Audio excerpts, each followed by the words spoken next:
Suivez sur RDI pendant tous les Jeux Olympiques l'actualité, les résultats et les réactions des athlètes guyanais au JO 2020 dans le journal des JO de Tokyo présenté par Jérôme Guiteau. Du lundi au dimanche sur 105.1 tous les jours à partir de 11h et sur notre chaîne YouTube RDI avec les soutiens de nos athlètes de Guyane, la collectivité territoriale de Guyane, Sport 2000, Yoplait Guyane, frais et local, tous les atouts pour gagner et Coca-Cola, la boisson olympique depuis plus de 100 ans. RDI, premier sur le sport. Bonjour, de l'argent et des 4e places, mais pas d'or pour la France aujourd'hui. Madeleine Malonga, immense favorite au judo, s'est faite coincer au sol dès le début de son combat en finale contre la japonaise Hamada. Une énorme déception pour la numéro 1 mondiale dans sa catégorie des moins de 78 kg. Les fleurettistes françaises échouent aussi largement contre la Russie. En revanche, la 4e place du néo-calédonien Maxime Grousset est une surprise pleine d'espoir. À 22 ans, il réalise sa 2e meilleure performance en finale, 47 secondes 72.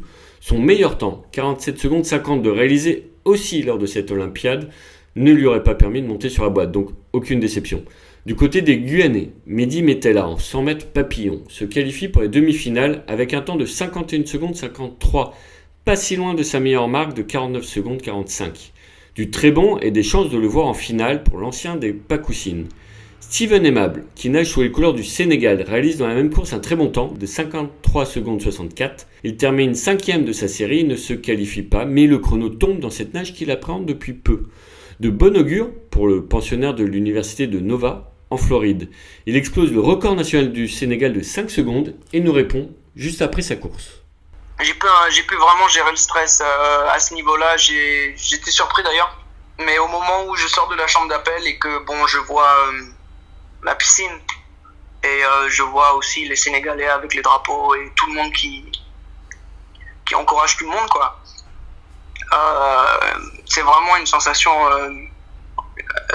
c'est inexplicable en fait. Donc du coup, à ce moment-là, je savais que j'avais un devoir pour mon pays et qu'il fallait que je puisse le représenter du mieux possible, enfin le mieux possible. Et c'est pour ça que quand je suis arrivé près du clos, j'étais complètement relaxé. Tout ce que je voulais, c'était profiter un maximum du moment, parce que des moments comme ça, on n'en vit pas tous les jours. Hein. Donc du coup, c'est ce que j'ai fait. Je suis monté sur le plot, profiter un maximum du moment. J'ai fait ma nage. Je regrette rien du tout. J'ai fait une superbe nage, record national du Sénégal et meilleur temps. Donc après, je vais pas mentir que j'avais un temps idéal en tête. Je voulais nager 52,9. Je pense pas que ce soit impossible. C'est complètement faisable. Moi, je sais que je peux le faire. Mais donc du coup, ça va demander de l'entraînement et je pense que maintenant, je peux commencer à voir pour mes prochains objectifs 2024 et avoir un temps de qualif A sur le 100 papillon, ce serait extraordinaire. 1 seconde, 0.5 à peu près. Donc je pense que ce qui me manque, c'est beaucoup de muscu et puis du stamina, de l'énergie pour finir les 10 derniers mètres. Si j'avais pu finir les 10 derniers mètres, je pense que j'aurais pu descendre un petit peu mon temps, mais franchement, je regrette rien du tout et j'essaye de pas m'occuper de ces petits détails pour le moment. Ça, c'est quelque chose que je vais voir après quand je vais à l'université et puis on verra bien. Steven Aimable a reçu beaucoup de soutien de la Guyane, une attention qu'il a savourée, un parcours qui peut inspirer des jeunes de chez nous, à commencer par son petit frère. Ça fait vraiment plaisir. Du coup, j'ai énormément d'amis en Guyane, le Méga Aquarius, l'Externa. Du coup, ça fait chaud au cœur d'avoir des gens qui me supportent dans deux pays différents, la Guyane et le Sénégal. Donc disons que j'ai nagé pour le Sénégal, mais aussi j'ai une part de Guyanais en moi, donc je peux pas nier et j'ai nagé aussi pour la Guyane. Votre frère, il suit un peu vos pas dans la natation ou pas du tout ?